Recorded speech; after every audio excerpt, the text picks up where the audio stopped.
याचा मृत्यू जरी सर्पदंशाने होणार असला, पण हा साधू संतांच्या संगतीमध्ये जाईल आणि भगवंताच्या धामाला प्राप्त करून घेईल. त्यानंतर मात्र विदुरजी जे हस्तिनापुराचा त्याग करून गेले होते ते वापस येतात. इकडं अर्जुन भगवान श्यामसुंदराबरोबर गेलेले आहेत. ज्या वेळेला विदुरजी येतात, महाराज आल्यानंतर त्या ठिकाणी समस्त पांडव त्यांना आडवे जातात आणि विचारतात, काका एवढं मोठं महाभारताचं युद्ध झालं, या युद्धामध्ये गरज होती तुम्ही या ठिकाणी असण्याची, कुठं निघून गेले होते? विदुरजींनी सांगितलं, मला माहिती होतं या युद्धाचा परिणाम काय होणार आहे आणि मला सगळ्यांना माझ्या डोळ्यांना मरताना पाहावलं नसतं, म्हणून मी या ठिकाणाहून निघून गेलो, तीर्थयात्रा करून वापस आले. त्यानंतर मात्र सगळ्यांची विचारपूस केली महाराज. त्या ठिकाणाहून मात्र विदुरजी धृतराष्ट्राकडे गेले. धृतराष्ट्राकडे गेल्यानंतर धृतराष्ट्राची ही विचारपूस केली. धृतराष्ट्राने सांगितलं, सगळं व्यवस्थित आहे, फार जीव लावतात, कारण 100 कौरव गेल्यानंतर हा धृतराष्ट्र पांडवांपाशी राहतोय महाराज. सगळे जीव लावतात म्हणे, सगळे काळजी घेतात, पण हा जो भीम आहे ना, हा जेवणाचं ताट समोर घेऊन येतो आणि म्हणतो, खा खा, तुमच्या मुलांचं मांस ठेवलंय म्हणे या ताटात. स्वतःच्या मुलाचं मांस म्हटल्यानंतर कुणाला खाऊ वाटेल? तेवढी एक खंत वाटते म्हणे. विदुरजींनी सांगितलं, राजन, मला वाटलं होतं तुम्ही आतापर्यंत 100 पुत्र मेल्यानंतर तरी तुम्ही वनामध्ये गेला असाल, भगवंताचं भजन केलं असेल, पण तुम्ही आजही त्याच मोहामध्ये अडकून या राज्याच्या लोभापायी याच ठिकाणी थांबलेले आहात. विदुरजी त्या ठिकाणी समजावतात महाराज. त्यानंतर मात्र विदुरजी वनाच्या दिशेने निघतात. मग मात्र धृतराष्ट्रजी म्हणतात की आम्हालाही वनामध्ये यायचं आहे. विदुरजींच्या खांद्यावर हात ठेवून पाठीमागं धृतराष्ट्र चालतात, त्यांच्या मागं गांधारी. या ठिकाणी एक गोष्ट लक्षात घ्या महाराज, एखादा ज्ञानी व्यक्ती जर समोर चालत असेल, त्याच्या मागं 100 अज्ञानी जरी चालून गेले तरी त्यांचं काय होतं? कल्याण होतं. पण समोर जर एखादा अज्ञानी असेल आणि पाठीमागं किती ज्ञानी चालू द्या, पण खड्ड्यात पडल्याशिवाय राहत. साधं उदाहरण घ्या, एखाद्याला दिसणारा माणूस आहे, डोळस आहे, दिसतंय त्याला, तो जर समोर असेल, पाठीमागं कितीही आंधळे असू द्या, ती व्यवस्थित दिशेने घेऊन जाईल. पण 100 जणांना पाठीमागं दिसणारे आहे, डोळस आहे, दिसतंय त्यांना, पण समोर जो चाललाय तो मात्र आंधळा आहे, तो त्यांना खड्ड्यात घेऊन जाईल की नाही? म्हणून जीवनामध्ये आपण संगती करताना कुणाच्या पाठीमागं चालतो हे फार महत्वाचं आहे. आपण ज्या माणसाचं अनुकरण करतोय तो माणूस कसा आहे हे आपण पाहिलं पाहिजे. कधी कधी माणूस समोर काय करतोय त्याच्याशी काही घेणं देणं नसतं. एखादा माणूस मोठा असेल की लोक त्याच्या पाठीमागं लागतात, पण माणूस मोठा असो किंवा लहान असो, आपण अगोदर पाहिलं पाहिजे हा माणूस नेमकी कसा आहे. कारण त्याचं अनुकरण आपण करणार आहोत. तो जर अधर्माने चालणारा असेल, त्याचं अनुकरण जर आपण केलं तर आपणही अधर्माच्याच दिशेने जाणार आहोत, जाऊ की नाही? आणि या उलट एखादा जर धर्माने चालणार असेल आणि त्याच्या पाठीमागं गेलो, आपण अधर्माला जरी जायला लागलो तरी आपलं मन आपल्याला सांगेल की नाही, ही चुकीच्या मार्गाने तुम्ही चाललेले आहात. त्यामुळे जीवनामध्ये संगती फार महत्वाची आहे. धृतराष्ट्रजी वनामध्ये निघून जातात आणि त्यानंतर मात्र महाराज एक दिवस युधिष्ठिरजी बसलेले आहेत, चिंतेमध्ये बसत. म्हणे, किती दिवस झाले अर्जुन या ठिकाणाहून गेलाय, अजून कसा वापस आला नाही? कारण आज युधिष्ठिरजींना अनेक वेगवेगळ्या प्रकारचे भास व्हायला लागलेत. काहीतरी अपशकुन होणार असा भास त्यांना व्हायला लागला. भीमाला विचारलं महाराज, अजूनही अर्जुन येत नाही. भीमानं सांगितलं, दादा चिंता करायची गरज नाही, भगवान श्यामसुंदरासोबत गेलेला आहे, नक्की येईल अर्जुन. आणि मग मात्र महाराज त्या ठिकाणी अर्जुन त्या ठिकाणी ज्यावेळेला येतो महाराज,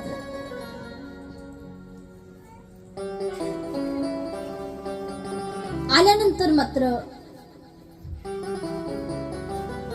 युधिष्ठिरजी बसले, त्यांच्या समोर खाली मान घालून अर्जुन उभा आहे.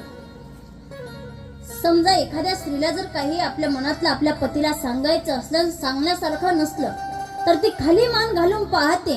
आणि जमीन जर असेल, महाराज मातीच्या ठिकाणी उभा असेल, तर पायाच्या अंगठ्यानं खालची माती उकरत राहते किंवा पदर हातात घेऊन सुरू राहतं. बरोबर की नाही? अर्जुन उभा आहे, पायाच्या अंगठ्यानं खालची माती उकरतोय. युधिष्ठिरजींनी सांगितलं, अरे अर्जुना, काय झालं? कशामुळे चिंतित आहे? सांग ना. आपले श्यामसुंदर व्यवस्थित तर आहेत ना? आनंदात तर आहेत ना? ज्या वेळेला महाराज युधिष्ठिरजींनी विचारलं, अर्जुन शोक करायला लागला, रडायला लागला आणि मूर्छित अवस्थेमध्ये पडला. अर्जुन मूर्छित झालेला पाहिल्यानंतर युधिष्ठिरजींना कळत नाही नेमकी झालं काय. अर्जुन ज्या वेळेला शुद्धीवर आला आणि आल्यानंतर महाराज धर्मराजानं विचारलं, अरे अर्जुना, नेमकी झालं काय? श्यामसुंदरी व्यवस्थित आहेत ना? सांग ना आम्हाला, काय झालेलं आहे? अर्जुनानं सांगितलं, दादा, वंचितोहम महाराज हरिना बंधुरूपिना येन मे पौरुतम तेजो देव विस्मापनम महत्. सांगितलं, दादा, ज्या श्यामसुंदराच्या माध्यमामधून आपण अनेक दुःख सुख मानून घेतले, ज्या ज्या वेळेला आपण त्या श्यामसुंदराला दुःखामध्ये आवाज दिला, त्या वेळेला तो श्यामसुंदर धावून आला. पण आज आपले श्यामसुंदर आपल्याला सोडून गेले. ज्या वेळेला श्यामसुंदर सोडून गेलेत, हा आवाज ऐकला महाराज युधिष्ठिरजींना भगवान श्यामसुंदराने केलेल्या त्या प्रत्येक कार्याची आठवण व्हायला लागली. की जेव्हा जेव्हा आमच्यावर दुःख आलं, तेव्हा तेव्हा तो श्यामसुंदर आमच्यासाठी कसा धावून आला, आमची त्यानं कोणत्या प्रकारे मदत केली. ज्या वेळेला द्रौपदीचं वस्त्रहरण झालं, कौरवी पांचाळी सभेमध्ये आणली, वस्त्रहरणे वस्त्रे कैसी झाली माऊली. ज्या वेळेला द्रौपदीला सभेमध्ये घेऊन आले होते आणि त्यावेळेला मात्र बघा किती संकट आले होते. वस्त्रहरण केलं द्रौपदीचं. दुर्वास ऋषी गेले होते पांडवांच्या इथं भोजन करण्यासाठी. त्या प्रत्येक क्षणामध्ये त्या श्यामसुंदराने या पांडवांची मदत केलेली आहे. द्रौपदीचं वस्त्रहरण झालं त्यावेळेला प्रत्येकाला विनंती करत होती, पहा महाराज, शास्त्रामध्ये असं वर्णन आलंय, आपण ज्या समाजामध्ये राहतो, या समाजामध्ये आपल्या स्वतःच्या हक्काची पत्नी जरी असली, विवाह झालेला आहे सगळ्यांच्या साक्षीनं, देवा ब्राह्मणांच्या साक्षीनं विवाह होऊन सुद्धा स्वतःच्या हक्काची पत्नी असली, तर समाजामध्ये उभा राहिलेलो असताना, लोकांमध्ये असताना स्त्रीच्या शरीराला स्पर्श करण्याचाही त्या ठिकाणी आपल्याला परवानगी नाही. स्वतःच्या हक्काची पत्नी असली तरी देखील द्रौपदी तर कौरवांची वहिनी होती, बरोबर की नाही? भावाची बायको होती महाराज. पण तरी सुद्धा दुःशासनानं तिला ओढत ओढत द्रौपदीला कुठं आणलं? सभेमध्ये आणलं. आणि सभेमध्ये आणून त्या द्रौपदीची साडी ओढायला लागला हा दुःशासन. सभेमध्ये पाचही पांडव बसले. सगळ्यांना मी काल सांगितलं, सगळ्यांना त्या ठिकाणी विनंती केली द्रौपदीनं, पण कुणीच त्या ठिकाणी द्रौपदीची मदत केली नाही. आणि मग मात्र त्या ठिकाणी भगवान श्यामसुंदराचा धावा केला. हे कृष्ण द्वारकावासी क्वासी क्वासी महाभुज कौरवे परिभूतम वा किम न पश्यसी केशव. केशवा, या ठिकाणी एवढा सगळं माझ्यावर दुःख ओढवलेलं आहे, एवढा मोठं संकट ओढवलंय, हे कौरव आज माझं या सभेमध्ये वस्त्रहरण करतायत, तुला हे दिसत नाही? मला या ठिकाणी माझं रक्षण करेल असं कोणी दिसतच नाही. या ठिकाणी कुणीही माझं रक्षण करणार नाही. देवा, तू यावं, माझं रक्षण करावं. आणि मग मात्र द्रौपदीनं आवाज दिल्यानंतर त्या श्यामसुंदराने यावं आणि या द्रौपदीची लाज राखावी, द्रौपदीला वस्त्र पुरवावं. एवढंच नाही, भगवंताने स्वतः वस्त्र व्हावं. प्रत्येक प्रत्येक उपकाराचं स्मरण त्या ठिकाणी व्हायला लागले. महाराज कशा प्रकारे त्या श्यामसुंदराने आमची मदत केली. वास्तविकतः महाराज मी का महात्म्याच्या मुखातून ऐकलेली कथा आहे. द्रौपदीचं वस्त्रहरण झालं. द्रौपदीचे रक्षण करण्यासाठी भगवान श्यामसुंदर आले.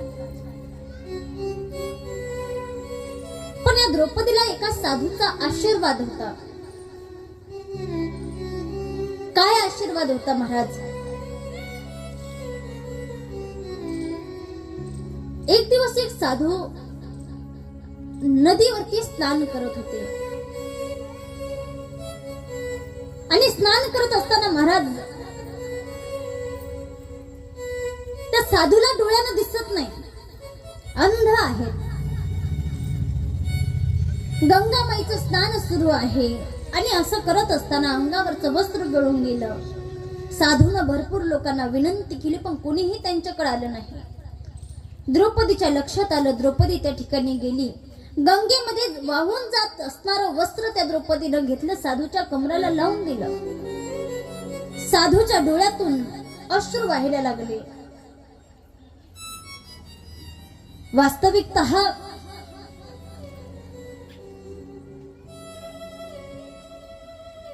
ज्यावेळेला तो साधू विनंती करत होता कुणी मदतीला आलं नाही. मग मात्र त्याला वाटलं बाबा देवानं जर अंगावर वस्त्रच ठेवलं नसेल जगून उपयोग काय आहे? कारण आपल्याला तर डोळ्यानं दिसत नाही, कुणी मदतही करत नाही. आता मी प्राणत्याग करतो, आता मला जगावं वाटत नाही. हे शब्द त्या द्रौपदीनं ऐकलेत. मदत केली त्या साधूची. सांगितलं महाराज एवढा भगवंतावरती अविश्वास दाखवता तुम्ही? अहो तो भगवान परमात्मा सगळ्या दुःखामध्ये धावून येणार आहे, प्रत्येकाची मदत करणार आहे तो परमात्मा. त्यावेळेला तो साधू म्हणायला लागला बाळा जिवंतपणात अंगावर वस्त्र नसताना समाजामध्ये फिरण्यापेक्षा मेलेलं बरं आहे. रडायला लागले साधू. आणि मग मात्र महाराज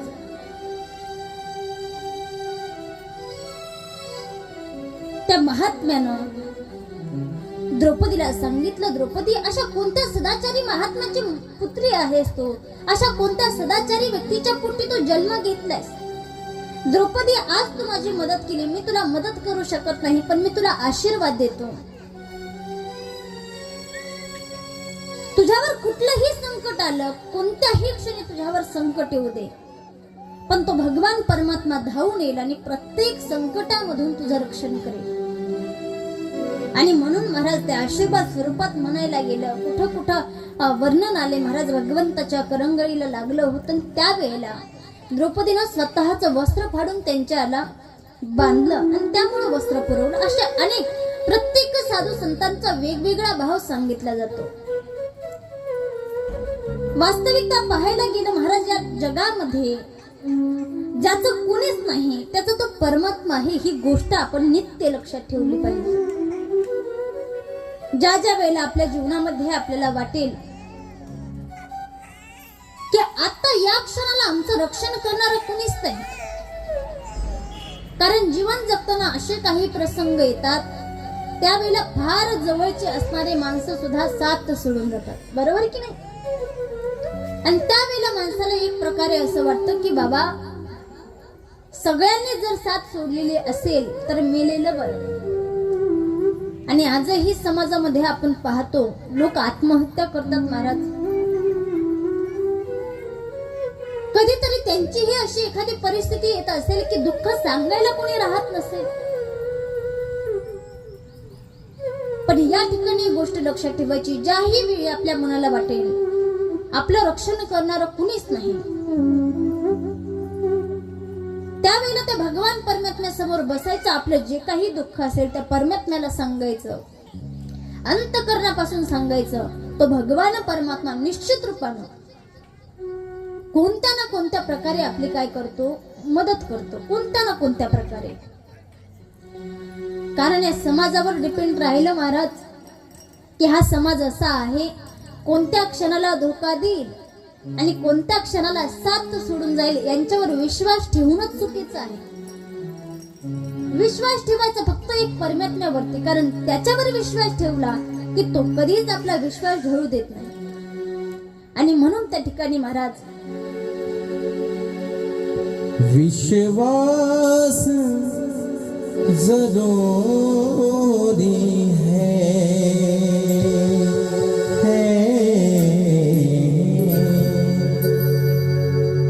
हो तेरी बिगड़ी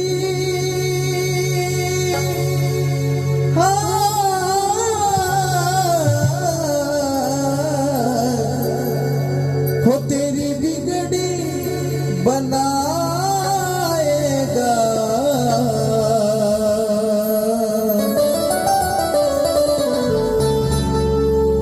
हो तेरी किस्मत जगाएगा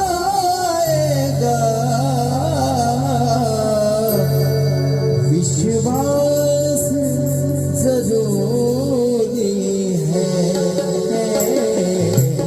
आभास जरूरी है विश्वास जरूरी है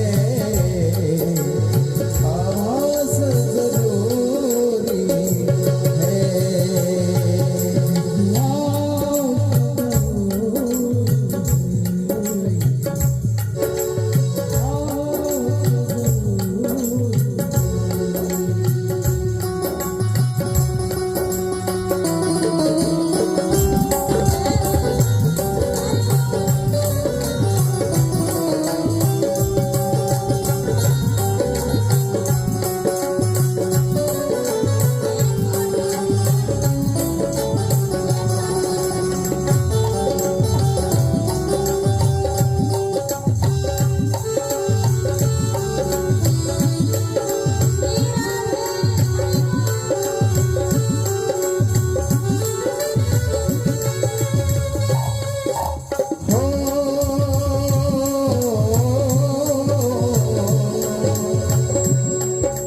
जिस दिन से भी तूने सच्चे मन से इसको जाना है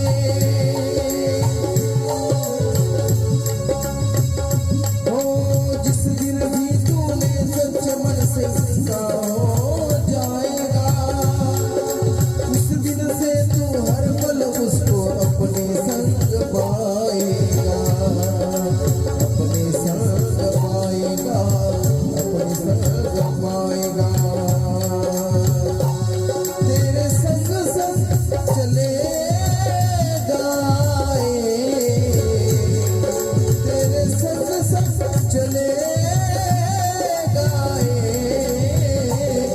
आभास जरूरी है विश्वास जरूरी है विश्वास जरूरी है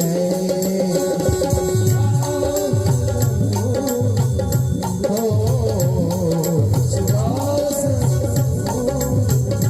है आभास जरूरी है एकदा जोरदार टाळ्या वाजवा सगळ्यांनी. किती गोड गायले महाराज. विश्वास असणं फार गरजेचं आहे. पण विश्वास ठेवताना आपण विश्वास कुणावर ठेवतो हे सुद्धा फार महत्वाचं आहे. कारण कधी कधी आपण विश्वास ठेवायला चुकतो आणि ज्या वेळेला आपला विश्वासघात होतो त्यावेळेला मग मात्र आपण भगवंताला दोष देतो की नाही. भरपूर वेळेला असं होतं महाराज, आपण विश्वास ठेवला एखाद्या व्यक्तीवर, त्यानं विश्वासघात केला की आपण त्या व्यक्तीला दोष द्यायचं सोडतो, पण आपण भगवंतालाच दोष देतो.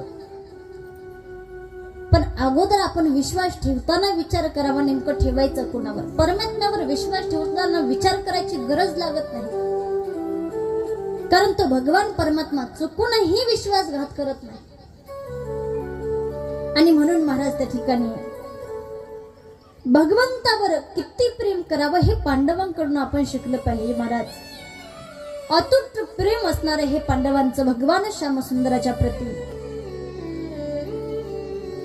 या भगवंताचे किती उपकार या पांडवांवरती आहेत. ज्यावेळेला भगवान श्यामसुंदर अर्जुनासोबत युद्धावर जायचे महाराज, युद्धासाठी युद्धभूमीवर गेल्यानंतर भगवान श्याम सुंदर हे अर्जुनाचे सारथी होते, बरोबर की नाही? गेल्यानंतर ज्या ठिकाणी युद्धभूमीवर गेले की भगवान श्याम सुंदर पहिल्यांदा रथावरनं खाली उतरायचे आणि खाली उतरल्यानंतर अर्जुन भगवान श्याम सुंदराच्या मांडीवर पाय ठेवून मग खाली उतरायचे. युद्ध झालं, रथामध्ये चढताना भगवान श्याम सुंदराने अर्जुनाला मांडी द्यावी, मांडीवर पाय ठेवावा आणि मग अर्जुनानं रथामध्ये चढावं, एवढं प्रेम. आज त्या प्रत्येक उपकाराचं पांडवांना स्मरण व्हायला लागले. किती त्या श्यामसुंदराने आमच्यावर प्रेम केलं, पण आज ते श्यामसुंदर आम्हाला सोडून गेले, श्यामसुंदर सोडून गेले, ही बातमी कुंतीच्या कानावर पडली महाराज. आणि मी तुम्हाला कालच सांगितलं होतं, कुंतीचा आणि भगवान श्यामसुंदराचा अपनत्वाचा भाव आहे एकमेकांप्रती.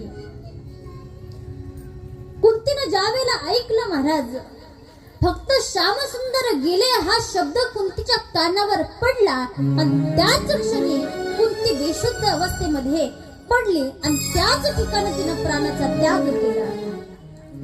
ज्याप्रमाणे रामायणामध्ये राम वनवासाला गेला ही बातमी ऐकली आणि पाठीमाग दशरथाने राम राम राम कहे राम असं म्हणत म्हणत प्राणाचा काय केला, त्याग केला.